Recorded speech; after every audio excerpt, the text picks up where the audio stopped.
lot of stuff going in the 60s. I start running out of room. As you can see, nothing really happened in the 70s because our parents were all stoned. No real innovation. Then we moved into the 80s, which someone is covering up with their head.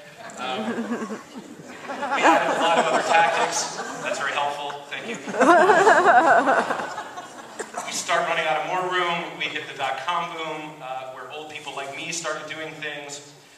We still run out of room, so then I need to get into the 2000s where irrational exuberance started happening.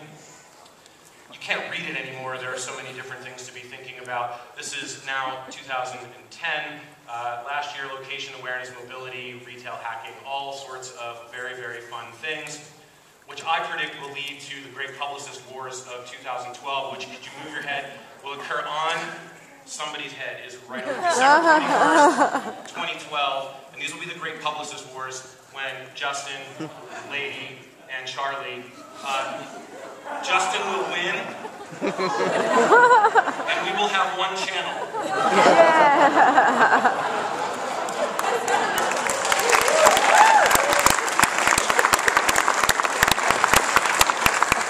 No, really. Our strategy, guys, so I have the charts, right? So Mary Meeker is telling us that we're only 18 months or so away from having more mobile usage of the net than desktop usage of the net. I don't even know what mobile really is anymore, but I know that people are accessing stuff from all sorts of crazy-ass places in all sorts of crazy ways and have all sorts of expectations. I was just sitting with someone who was playing with his iPad 2 saying he's the most impatient person he knows, and he's thankful the 2 is faster than the 1. I didn't know I needed faster. I'm happy I have it, or I'm getting it later today. So we have this going on. And we have this going on. This is my 4-year-old, but this was when he was a 3-year-old, 2 weeks after the first one came out.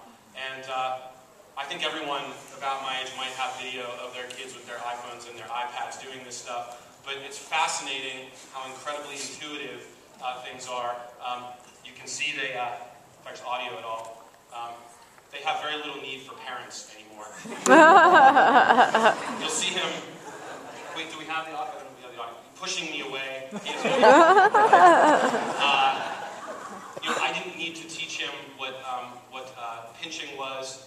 He figured that out pretty quickly. You know, it's fascinating, right? So we have this. Hey, can you look at where I'm filming you?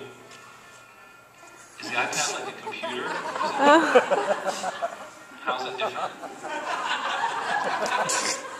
It's a screen. It's a screen. And of course, at 3, he's a gamer, and he's just, you know, ready to go.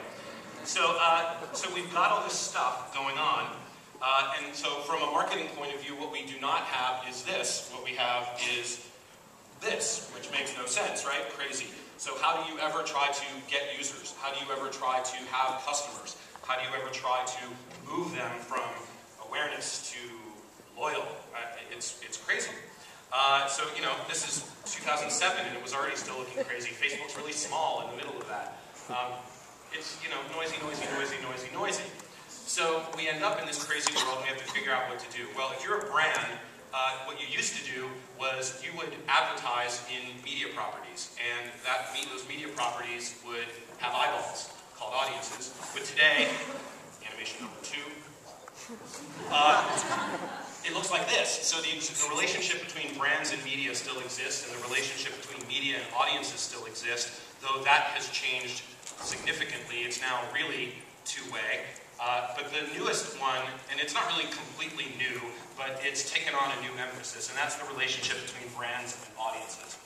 Audiences are assuming, we're expecting, you and I, that brands will provide the right content, functionality, stuff, information, experiences, entertainment that we want in order to interact with the brand. And so that expectation is increasing. Our approach to that is to do 4 very simple verbs. Brands need to listen. I still find the fact that this is a novel concept for brands to be disturbing. Listening to customers is, you know, something you should do. You should create not just products, but experiences, stuff, etc. You should, I'll use that lovely loaded word, engage with them, and then ultimately you should measure whether or not you're doing a good job at it.